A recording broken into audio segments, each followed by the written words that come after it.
श्रीमद् भागवत महापुराण कथा परम पूज्य बाल व्यास पंच श्री पवन बिहारी शरण जी के वंदना के मुख से कथा आज प्रारंभ होने जा रहा है।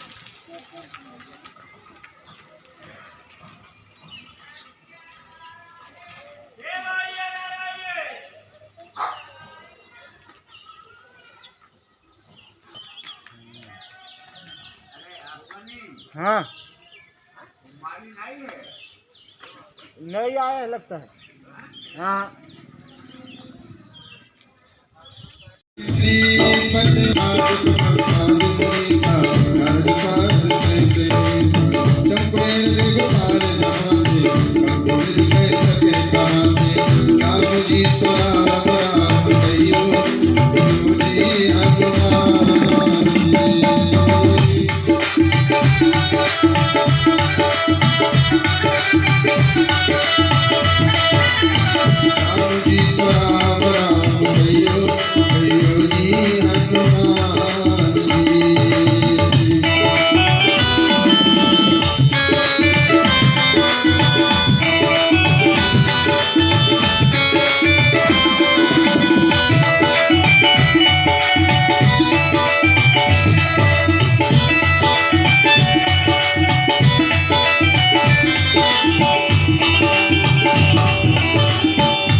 संकट कटे मिटे सब पीरा केवल मीरा गुसाई करम गुरुदेव तुम्हारी जो तुम्हारे पाठ कर जोई बंद महास कोई जो करे हनुमान चालीसा कोई सिद्ध साखी गौरीसा तुलसीदास सदा तेरा तेरा तेरा तेरा पवन तने संकट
हनुमान जी महाराज की जय, पूज्यव्यासी महाराज की जय, श्री सद्गुरुदेव भगवान की जय। आइए पूज्य महाराज श्री व्यास मंच पर विराजमान होने के लिए जा रहे हैं। की जय। मंगलम भगवान विष्णु मंगलम गरुड़ध्वजः मंगलम एकाक्ष मंगलाय तनो हरिः एकाक्षां शवायाभ्यन्तरा शुचिः स्वस्तिस्तु या विनाशाक्ष पुण्यकल्याण वृद्धिदा विनायक प्रियां नित्यां तां च सुस्तिं ब्रुवन्तु नः जदो यतः समीहसे ततो नो अभयं गुरु सन्नः गुरु प्रजाभ्यो भयन्नः पशुभ्यः शुशान्तिर्भवतो स्वस्ति श्रीमन्महागणाधिपतये नमः पवित्रेन्द्रो वैष्णव्यौ च विद्रुवः व्रजवद्पुरामिक्षद्रेण पवित्रेण सूर्यस्य रश्मिभिः दृश्यते पवित्रपदे पवित्रभूतस्यद्गामः पुनेत चकेयम्। हाथ जोड़ करके भगवान कृष्ण भगवान का ध्यान करेंगे। ओम नमो भगवते वासुदेवाय नमः। कृष्णाय वासुदेवाय हरे परमात्मने प्रणतः क्लेशनाशाय गोविन्दाय नमो नमः। इदं बिण्डुर्पीचकरमे त्रेधानि दधे पदं समूढमस्य वाकुंशुरेश्वः भगवते कृष्णचन्द्रदेवताभ्यो नमः। ध्यायामि ध्यानार्थे सर्वोपचारार्थे गन्धाक्षतपुष्पाणि समर्पयामि। नारायणं नमस्कृत्य नरं चैव नरोत्तमं देवी सरस्वतीं व्यासं ततो जयमुदीरयेत्। पुराणपुरुषोत्तमाय नमः। व्यासाय विष्णुरूपाय। भगवान व्यास जी को चंदन लगाएंगे। ओम गुरुर्ब्रह्मा गुरुर्विष्णु गुरुर्देवो महेश्वरा गुरुर्साक्षात् परब्रह्म तस्मै श्री गुरवे नमः। परभ्यो नमः। व्यासाय नमः।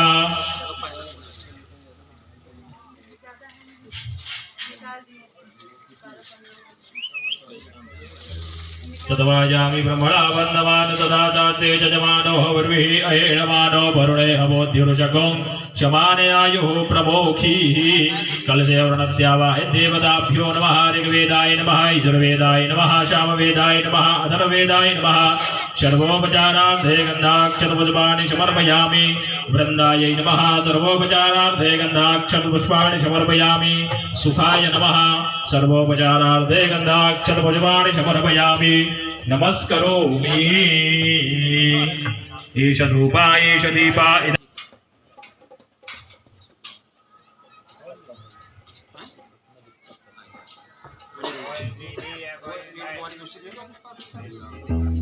ज्वालामालिन्यै नमः। रत्नेश्वर्यै नमः।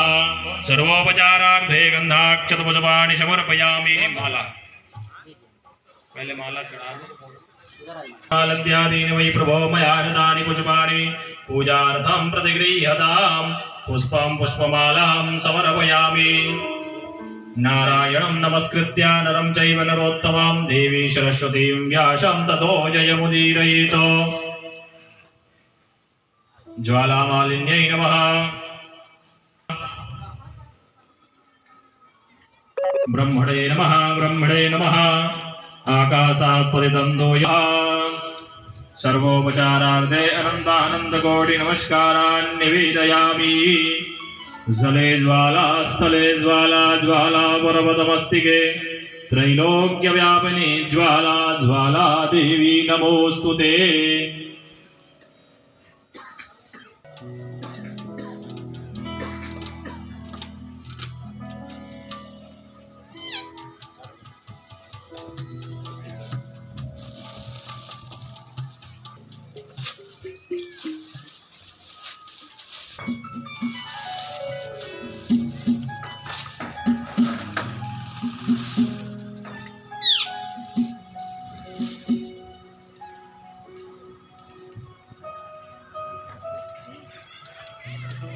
प्रजासनि पशुसनि लोकजन्न भयसनि अग्नि प्रजां बहुलां मे करोत्वन्नं पयोरे तो अस्मासु दत्ता। सभी लोग खड़े हो जाएं।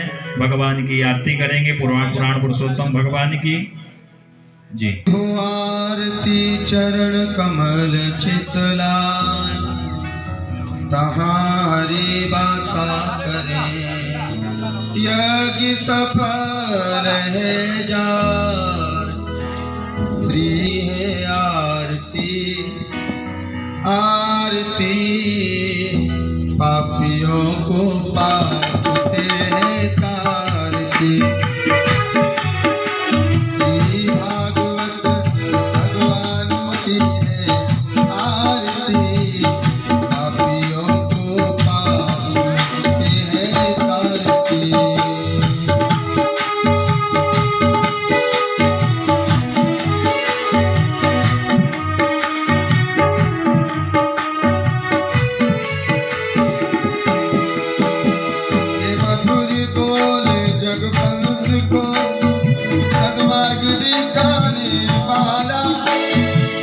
बिगड़ी को बनाने वाला हरि नाम ही हरि नाम रही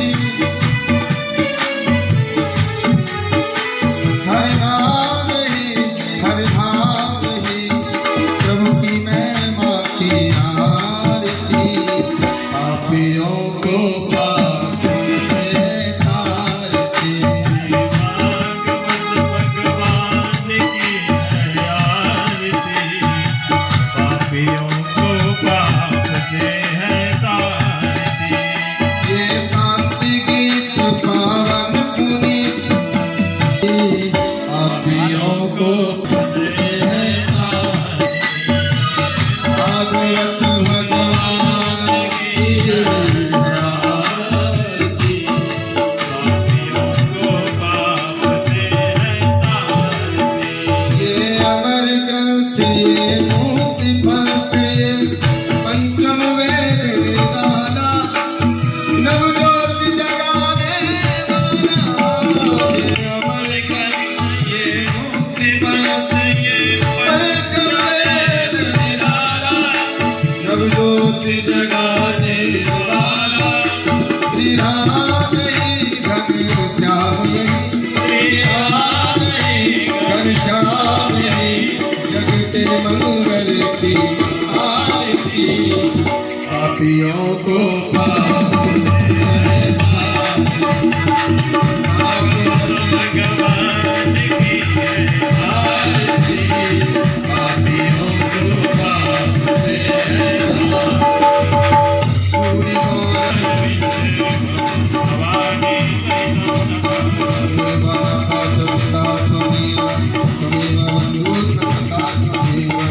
हरे राम राम राम हरे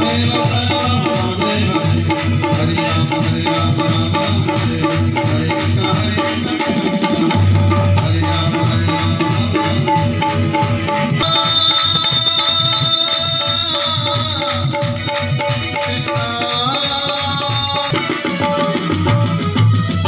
कदली गर्भजम्बोधं गर्भोरब्धप्रेमिताम् आरार्तिक्यमां गुरवे पश्यमे वरदाभिवन्दनाम् हस्ताभ्यामातमाभिवन्दनाम् आरार्तिक्यग्रहणाम् हस्तप्रक्षालनं मन्त्रपुष्पाञ्जलिः ॐ जतनेन जन्यविहनाकां महिमानः सजन्त यत्र पूर्वे शाद्याः चन्ति देवाः ॐ एकदन्ताय प्रेम से बोलिए श्री वृंदावन बिहारी लाल की राजा रामचंद्र भगवान की श्री हनुमान जी महाराज की श्रीमद् भागवत महापुराण की श्री व्यास जी महाराज की नमः पार्वती पतये हर हर महादेव जय जय श्री राधे श्याम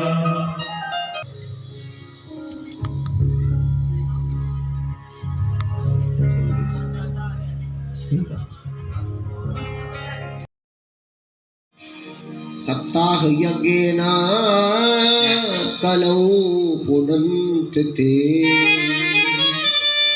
ये मानव पाप करता तो सर्वदा जो मानव सदा पाप में रत रहा हो सर्वदा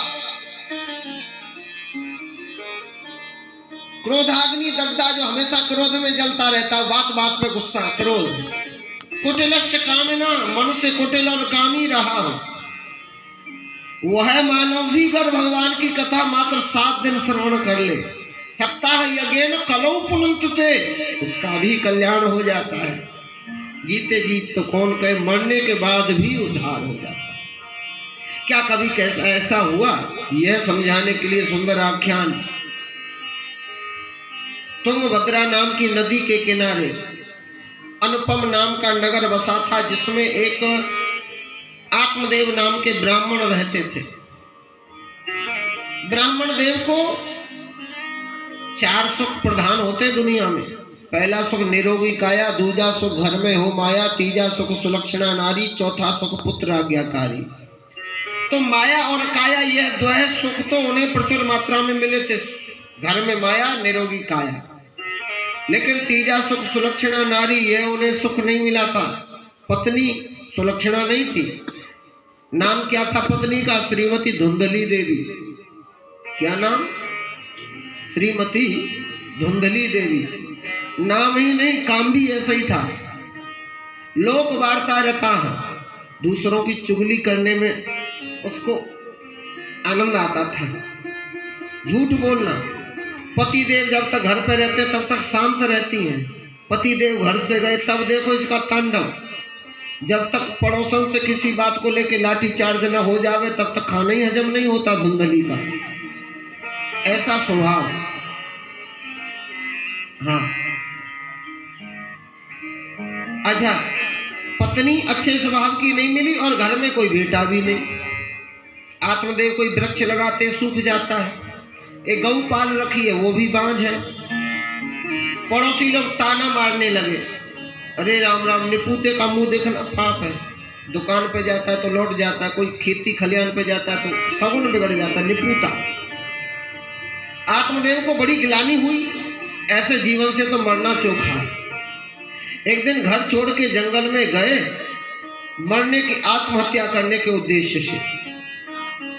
वृक्ष के नीचे बैठ करके आंसू बहा रहे थे। संयोग से वहां एक ब्रह्मचारी जी का पदार्पण हुआ और ब्रह्मचारी जी ने देखा तो चेहरे का तेज बता देता है। पढ़ने वाला होना चाहिए, चेहरा भी एक किताब है, झलकता है या भी लिखा है। ब्रह्मचारी ने देख लिया, पहचान लिया। कथम रोषित विप्रत्वम काते चिंता बरियसी बदत्वरम सत्वरम मह्यम स्वस्य दुःखस्य कारणम। अपने दुख का कारण बता, तुम क्यों रो रहे हो हे ब्राह्मण, क्यों दुखी हो? आत्मदेव ने हाथ जोड़े, महाराज सब कुछ हमको दे रखा, राजपाट धन धाम, मगर एक संतान सुख दियान हमको राम। दियान हमको राम संविद ओछो भाग हमारो, कौन जन्म को पाप दे भयो हे जगदीश हमारो।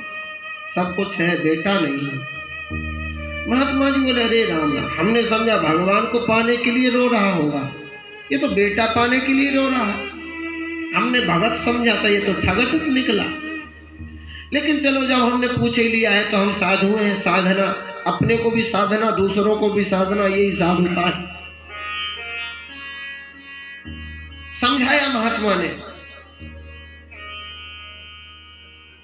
मुंचा ज्ञान प्रजा रूपम बलिष्ठा कर्मणो गति विवेकम तो समासाध्य त्यज संसार वासना।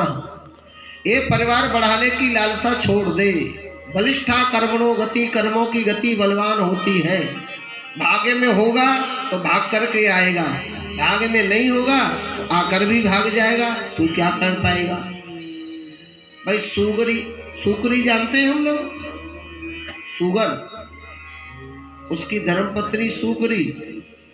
अच्छा, सुकरी जब भी बच्चे देती है तो कम से कम 10-12। तो हम लोग जो पंडित जी लोगों के पास जाएं, पूजा पाठ करें, हे भगवान बेटा हो जावे, हे भगवान भोग लगावे, आरती करें, तो ये सुकरी तो कभी भगवान के पास नहीं गई कि हमें बेटा हो जावे। लेकिन उसको जब देता राम जी तो 10-12 दे देता है। हम एक बेटे के लिए भगवान से ये मांगे, ये तुच्छ सी चीज है। अरे भाग्य में होंगी तो जरूर मिलेगा, अगर भाग्य में नहीं है तो मिलके भी चले जाते, वे क्या कर पाते हैं? महात्मा जी ने समझाया, जिनके सगर महाराज 60,000 बेटे थे, उनको क्या फल मिला? रोना पड़ा बेटों के लिए। और महाराज अंग, उनके एक बेटा था बैन, उन्हें भी बेटे के कारण रोना पड़ा। तो तू बेटा लेके सुखी हो जाएगा, इसकी क्या गारंटी है रे? अगर अनन्य ममता विष्णु ममता प्रेम संगीता भावशः एवं सांध्या ही प्रेमा निगद्धते। जो ममता तूने बेटे को पाने के लिए, परिवार को पाने के लिए बढ़ा रखी है, वैसी ममता अगर तू भगवान को पाने के लिए बढ़ा ले तो तेरा कल्याण हो जावे। बोले भक्तवत्सल भगवान की। लेकिन ममता रत्न ज्ञान कहानी, ममतावान पुरुष को ज्ञान की कहानी अच्छी नहीं लगती। महाराज जी, हमने बेटा मांग आए हो तो दो, नहीं तो बस चलते बन। हम भी चमत्कार देखना चाहते हैं, भक्ति भाव कहाँ? बेटा मरना मैं मर जाऊंगा और हे भगवान। अरे महात्मा जी बोले, सप्त जन्मावधि तब पुत्रो नहीं बच। इस जन्म की तो छोड़, अगले 7 जन्म तक तेरे भाग में पुत्र नहीं है। मैंने तेरी भाग्य की रेखा पढ़ ली।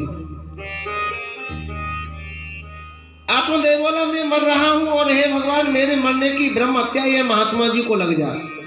अब महात्मा जी घबराए कि भाई हमने तेरा क्या बिगाड़ा, हमारे ब्रह्म हत्या क्यों? आत्मदेव बोले तुमने मेरा दुख 7 गुना बढ़ाया है। केवल ये दुख था कि इस जन्म में बेटा नहीं है, लेकिन उम्मीद थी कि अगले जन्म में मिलेगा। लेकिन आपने अगले 7 जन्म की कुंडली बांच के पढ़ दी, हमारा दुख 7 गुना और बढ़ा दिया।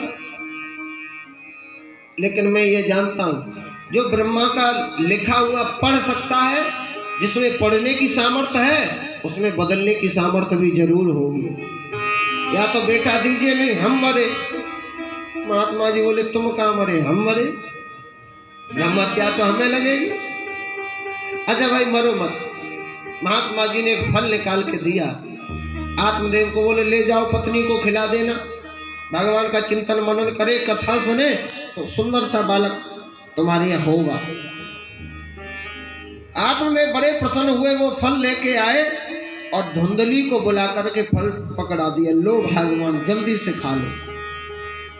क्या होगा? बोले अगर फल खा लिया तो तुम्हारी सोनी गोदी भर जाएगी, हमारा आंगन भी हरा भरा हो जाएगा, किलकालियां गूंजने लग जाएंगी, फल की महिमा।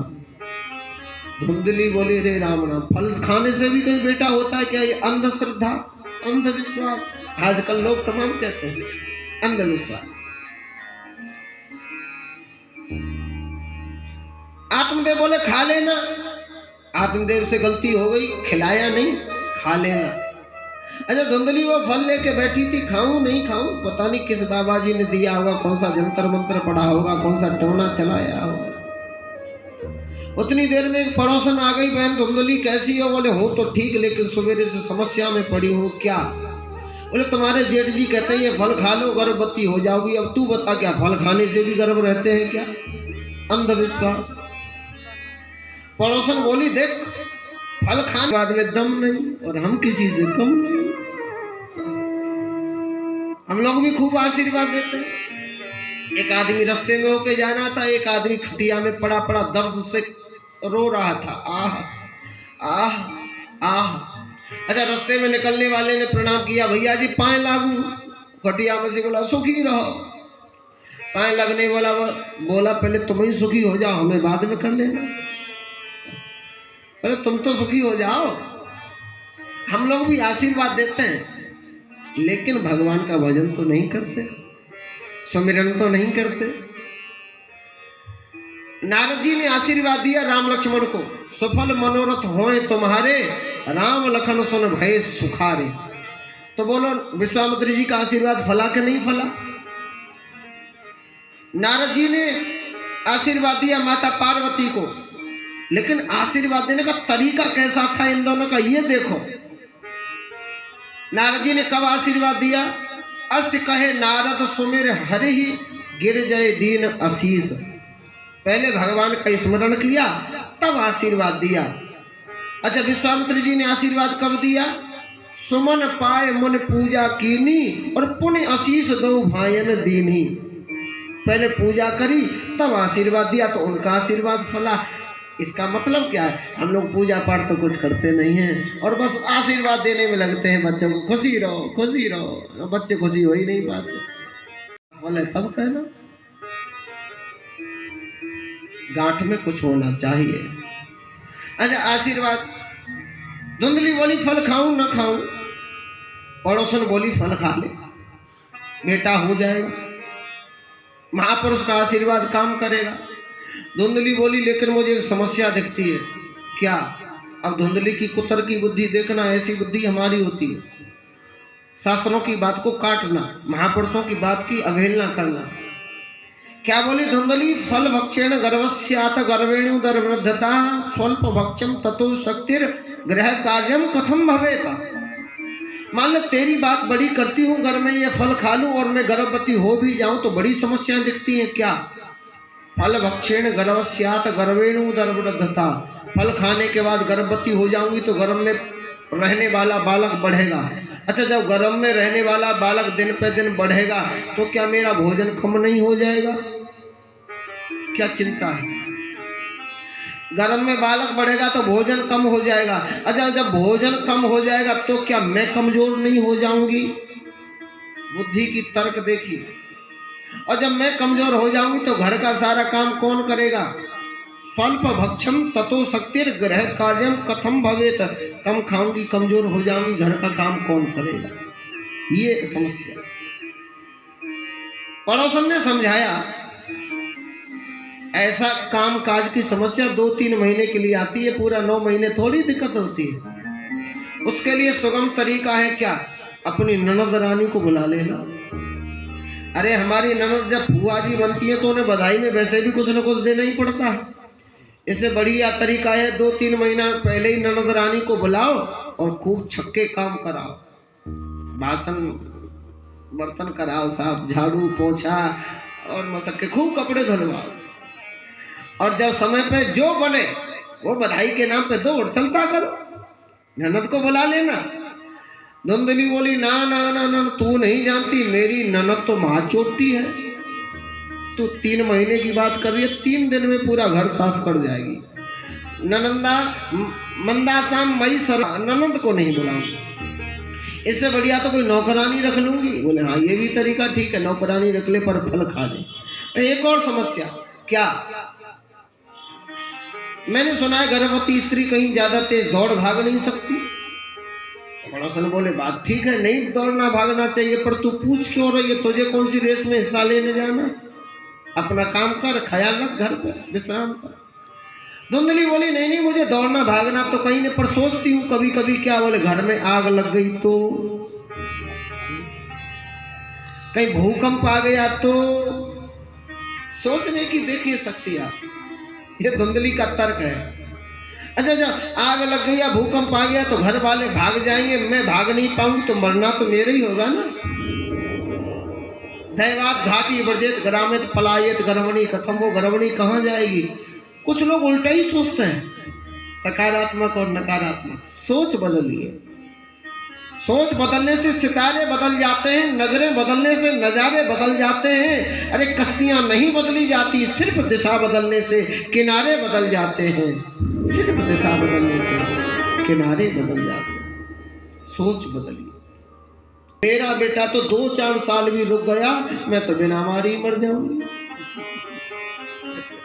और फिर तू नहीं जानती, बच्चे को जन्म देने में भी माँ का दूसरा ही जन्म समझो, जान की बाजी लगानी पड़ती है। और उसके बाद भी लालने पालने अनेक दुखम प्रसूता याश्च वर्तते, लालन पालन में बड़ा दुख भोगना पड़ता है। मेरी नजर में तो विधवा स्त्री और बांझ स्त्री ही सुखी हैं। कुछ भी हो जाए मैं ये फल नहीं खाऊंगी, फैसला कर लिया। पड़ोसन तो हार थक के चली गई। कुछ देर बाद उसकी छोटी बहन आई। यही प्रश्न छोटी बहन के सामने भी रखा। कुछ लोग ऐसे होते हैं दिखने में हमारे बड़े करीबी होते हैं, लेकिन सबसे पहले हमारे हित की बात सुन के वही लोग चिंता में डूब जाते हैं। मतलब कि सब दुनिया है, कौन किसी का होता है। धोखा भी वही देता है जिन पर भरोसा होता है। बहन पर भरोसा जताया, बहन ने क्या चालाकी चली, जहाँ भोजन है वहाँ खाने वाले नहीं है, जहाँ खाने वाले हैं वहाँ भोजन नहीं है। इस धुंधली के पास में संपत्ति तो है लेकिन उसको संभालने वाला नहीं है। मेरे यहाँ इतने बेटे बेटियां भरे पड़े, वहाँ संपत्ति नहीं है। अगर अपना एक बेटा इसे दे दूं तो इसकी सारी संपत्ति मुझे मिल सकती है। उल्टी पट्टी पढ़ा दी, कोई फायदा नहीं है। अंधविश्वास छोड़ ये सब बातें। फिर तेरे जेठ जीजाजी को कैसे समझाऊंगी? बोले उसका उपाय मेरे पास। इस बार मैं गर्भवती हूँ, अब की बार होने वाला बालक तेरा, बदले में थोड़ा बहुत धन और फल गाय को खिला दिया। कुछ दिन बाद समय जात नहीं लागत 12, छोटी बहन ने बच्चे को जन्म दिया। वही बालक धुंधली को लाके सौंप दिया। सवेरा होते ही लो महाराज बेटा हुआ। आत्मदेव भोले वाले बड़े खुश। अच्छा सूत जी कहते हैं ठीक इसके 3 महीने बाद जो फल गाय को खिलाया, जिसका संपूर्ण शरीर मानव जैसा था, कान इसके गौ जैसे थे, तो कान के आधार पे इसका नाम रखा गया गोकर्ण। बोले गोकर्ण जी महाराज की जय। अच्छा धुंधली का बेटा, उसका नाम आत्मदेव रखना चाहते थे, अपने से भी बढ़िया, तो कैसा होगा? धुंधली बोली हमारा नाम है धुंधली, तो हमारे बेटे का नाम होगा धुंधकारी। अपना बेटे का नाम धुंधकारी। चलो नाम भी लग गया। दोनों बेटे बड़े हुए। अच्छा, बड़े होकर के ख्याति दोनों ने ही पाई। फर्क ये रहा कि एक विख्यात हुआ और दूसरा कुख्यात हुआ। संगति बदल गई। गौकर्ण पंडितो ज्ञानी धुंधकारी महाखला। संगति से ही सारा काम होता है। संगति ही गुण उपजे, संगति ही गुण जाए। बांस फांस और मिश्री दोनों एक ही भाव बिकाए। इसलिए ध्यान रखना हमारी और हमारे बच्चों की संगतियां न बिगड़ने पाए।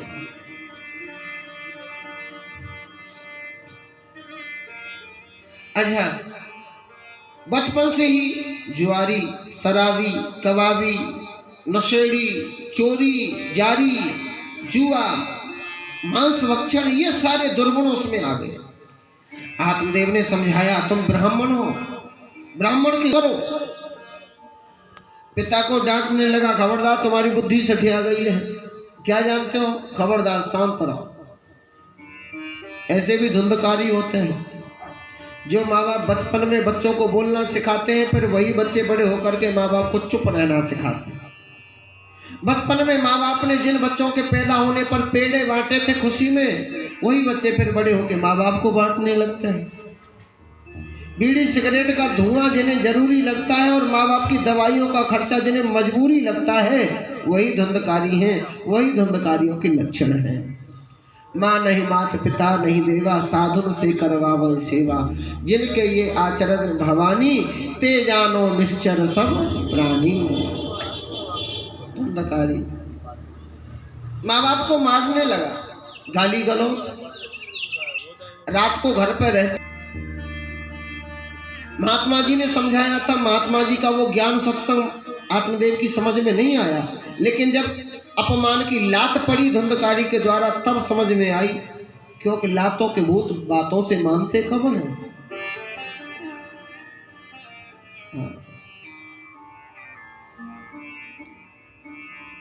जब आत्मदेव का रोना गोकर्ण जी ने सुना, ये तो कोई रो रहा है। गोकर्ण जी आए और पूछा, पिताजी क्यों रो रहे हो? श्रद्धा से पिताजी कहते थे। आत्मदेव ने अपनी व्यथा सुनाई और गोकर्ण ने आत्मदेव जी को 2 श्लोकों में बड़ा सुंदर सार गर्वित श्लोक सुना करके उनका मोह भंग किया।